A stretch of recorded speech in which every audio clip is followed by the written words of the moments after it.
네, 여러분, 안녕하십니까. 우리나라 헌법재판소 정말 큰일입니다. 헌법재판소가 아니라, 우리법재판소가 되어가고 있습니다. 우리법연구회 재판소, 우리법연구회. 우리법연구회라고 하는 것은 원래는 출범할 때는 판사, 변호사, 이렇게 법조인을 이렇게 아우르는 그런 진보적 성향을 가진 좌파 법조인들의 모임처럼 출발했는데 중간에 변호사들은 빠져나가고 판사들만 모인 그런 좌파 판사들, 진보 판사들의 모임으로 중간에 변하죠. 우리법 연구에 표면적으로는 내건 것은 사법개혁 이런 얘기를 많이 해오곤 했습니다만 내용으로 보았을 때는 그러나 어떤 계파를 형성하는 듯한 그런 느낌을 줄 때도 있었고 특히 노무현 정권 때, 문재인 정권 때 권력의 핵심 부위로 대거 약진을 하고 그다음에 이제 민주당 정권이 들어설 때 또는 민주당이 이 국회에서 크게 득세를 할 때 우리법연구회 출신들 공식적으로는 해체가 됐다고 합니다만 후신이 국제인권법, 여기가 이제 또 후신 좌파 판사들의 집합체로 이어받았다 하는데, 이렇다하게, 뚜렷하게 드러난 그런 증거가 있는 건 아닙니다만, 그러나, 아무튼, 지금 이 우리법 연구회 출신들, 이 헌법재판소를 장악을 하고, 그들 성향의 홍해바닷물을 가르듯이 양쪽으로 갈라진 그런 이제 의견들을 결정들을 내놓고 있어서 우리나라에서 위헌 여부를 가리는 위헌쟁의 심판뿐만이 아니라 탄핵소추, 가장 크게는 탄핵소추죠. 그중에서 대통령 탄핵소추, 국무총리 탄핵소추, 방통위원장 탄핵소추, 감사위원장, 법무부 장관, 지금 우리나라로 치면 어떻게 보면은 핵심장 자리 중에 핵심인 그런 자리에 대한 최종적인 거의 생사여탈권을 쥐고 있다시피 한 헌법재판소가 좌파 성향을 가진 판사들 출신의 재판관들에 의해서 장악돼 있다. 이런 비판으로부터 지금 국민들이 경악을 하고 있는 겁니다. 어제 권성동 국민의힘 원내대표가 국회에서 기자 간담회를 가졌는데요. 헌법재판소가 민주당식 독재에 제동을 걸어야 하는데도 불구하고 민영배 헌재소장 권한대행, 정계선, 이미선 헌법재판관 모두 우리법 연구회 출신이다. 그래서 공정성 논란을 키우고 있다. 민주당은 우리법 연구회 출신 법관들을 사법 이호직에 앉히고 이들을 좌편향 판결로 보답하며 민주당 공천을 통해 입법부로 진출해 있다. 그 사람들이 최기상, 박범계 의원이 우리법 연구회 출신이다. 문영배 헌재소장 권한대행은 우리법 연구회 회장 출신입니다. 또 이제 이재명 대표와의 친분 관계도 제기를 했죠.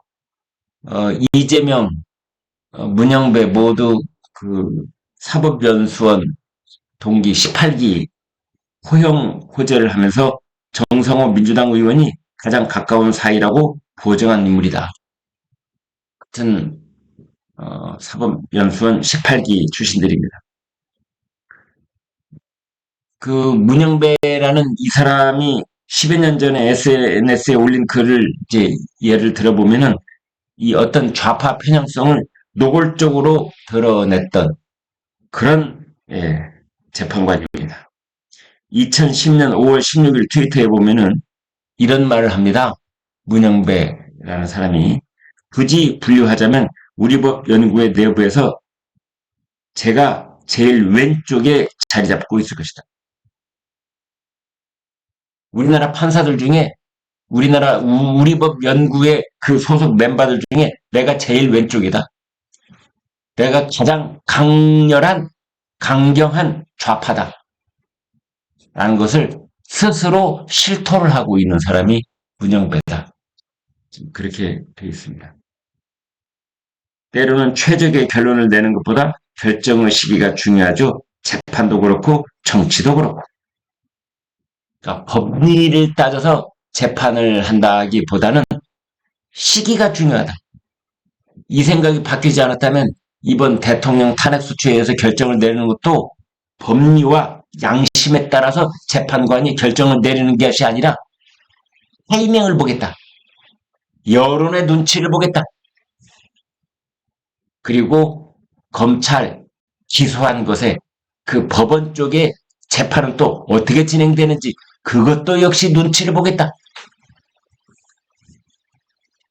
헌법재판소 대심판정에서 지금 탄핵 심판 변론기일 잡아서 뭐 2월 말까지 한다, 뭐 2월 중순까지 한다, 어디 돼 있는 거 이거 다 형식적인 요식 절차야. 우리는 타이밍만 보고 있을 거야. 대선 날짜를 언제쯤으로 잡아야지 하는 것, 이 타이밍. 그 다음에 법원에서 재판이 진행되는 것에서 1심 판결 혹은 중간에 그 뭐 재판 진행 상황, 그때 우리는 또 어떻게 움직여야 되지? 그 타이밍.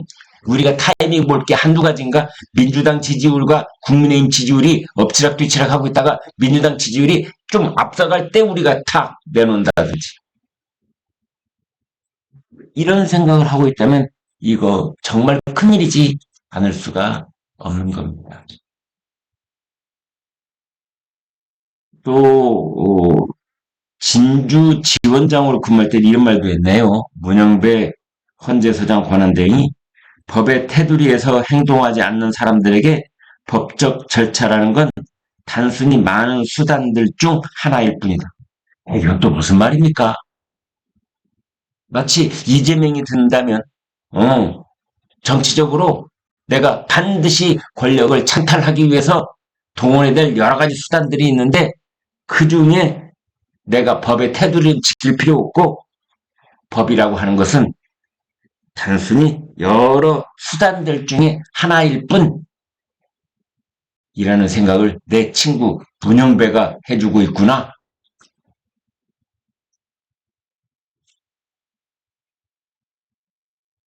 그 글을 SNS에 올리자 당시 성남시장이던 이재명 대표가 댓글을 붙입니다. 문 판사님 여기서 만나다니 잘 계시죠? 하하하.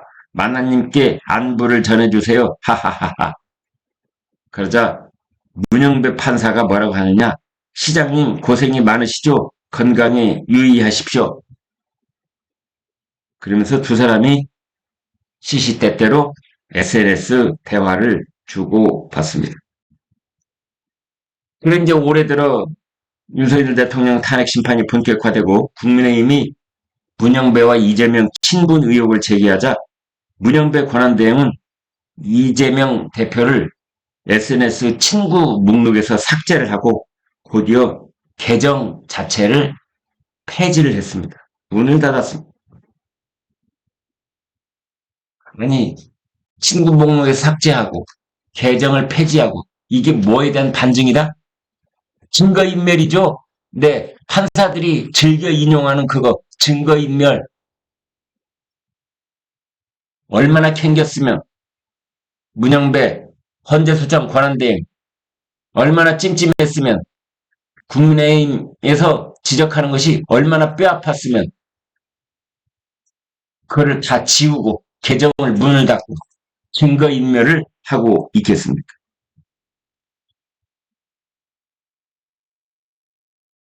아무튼 본인이 제일 왼쪽이라고 실토를 한 글이 이제 공개가 됨에 따라서 정치 편향 논란에 빠진 헌법재판소. 이 헌법재판소의 결정, 어떤 국민이 그것을 수용할지 정말 앞날이 매우 걱정되지 않을 수가 없습니다. 이진숙 방통위원장 탄핵 심판 기각이 되기는 했습니다만 그 내용을 들여다보면 4대4 진보 성향 재판관 4명이 모두 법리고 뭐고 따지지 않은 것처럼 그냥 인용을 해버렸습니다. 법리가 아닌 성향에 따라서 헌재 결정을 내리고 있는 것이 아닌가, 이제 그런 겁니다. 그래서 지금 그 헌법재판소 2월 3일날 기를 쓰고 그 성을 가진 재판관 후보자를 임명하라는 쪽으로 결정을 내리겠다는 거 아닙니까? 그렇게 해서 지금 헌법재판소 이 좌파 성향을 가진 이 재판관들이, 그러니까 문재인 대통령 때 임명받은 사람, 김명수 대법원장 때 임명받은 사람, 그리고 이재명 민주당에서 임명받은 사람, 이 사람들 6명을 딱 만들겠다는 거죠. 6명이 인용하면 다른 사람 누가 뭐라고 그래도 그냥 통과를 시킬 수 있기 때문에 그런 것 아니냐, 이런 말들이 나오고 있습니다.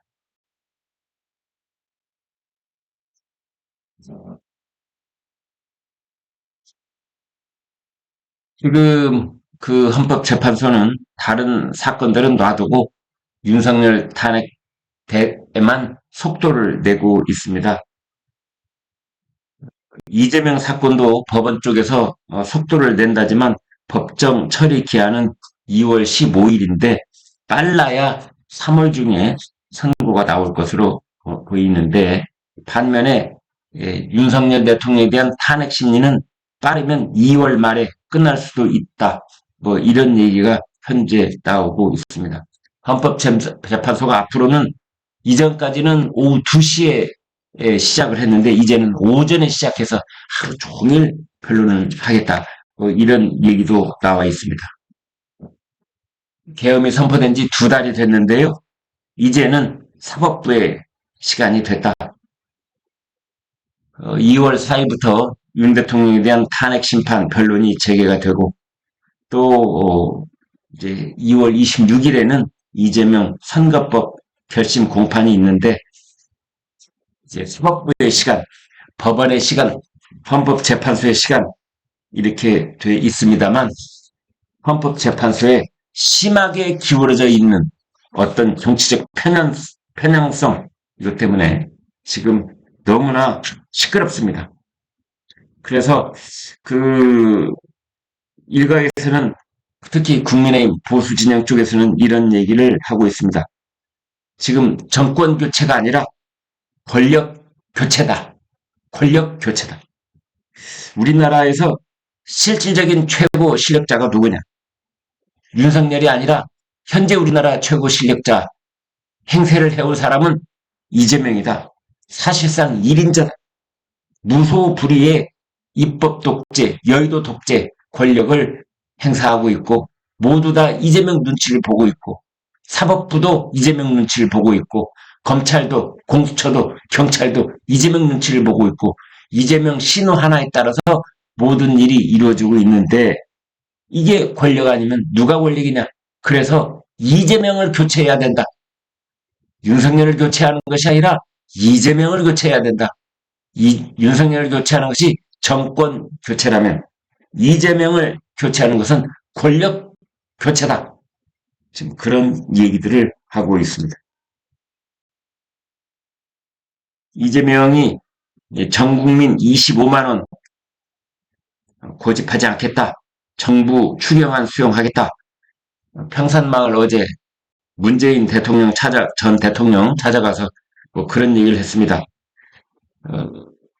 문재인 전 대통령은 김경수, 김부겸도 만나라, 뭐 이렇게 권유를 했다고 합니다. 그 문재인 전 대통령은 통합을 반복적으로 강조를 했는데요. 이재명 대표 앞에서. 이것은 그 이른바 친문 진영 쪽에 노골적인 불만을 이재명 대표한테 표출한 것이다. 저는 그렇게 봅니다. 서로 얼굴은 웃고 있지만, 그리고 손은 맞잡고 뭐 이렇게 사진도 찍고 그랬지만, 저는 그 어제 그 김경수 전 경남지사가 했던 말, 그러니까 그 친문 진영 사람들 지난 총선 과정에서 내쫓고 참담하게 모욕감을 준 것에 대해서 사과하라 했다는 것, 그것이 문재인 전 대통령의 본마음이다. 그것을 내둘러 표현한 것이 이제 사과하라. 이 말에 대해서 통합이라는 표현을 쓴 거고, 김경수도 만나라, 김부겸도 만나라, 이렇게 얘기를 했다고 보여집니다. 아무튼 중요한 것은 이제 보수 우파 쪽에서도 중도층을 설득하기 위한 그런 작업을 해야 된다. 지금까지 설을 전후해서 나온 모든 여론조사를 종합을 해 볼 때 지금 그 정권 교체와 정권 재창출에서 중도층은 아직도 정권 교체 쪽의 의견이 많이 앞서 있다. 따라서 보수 우파도 외연 확장에 나서야 된다. 이런 겁니다.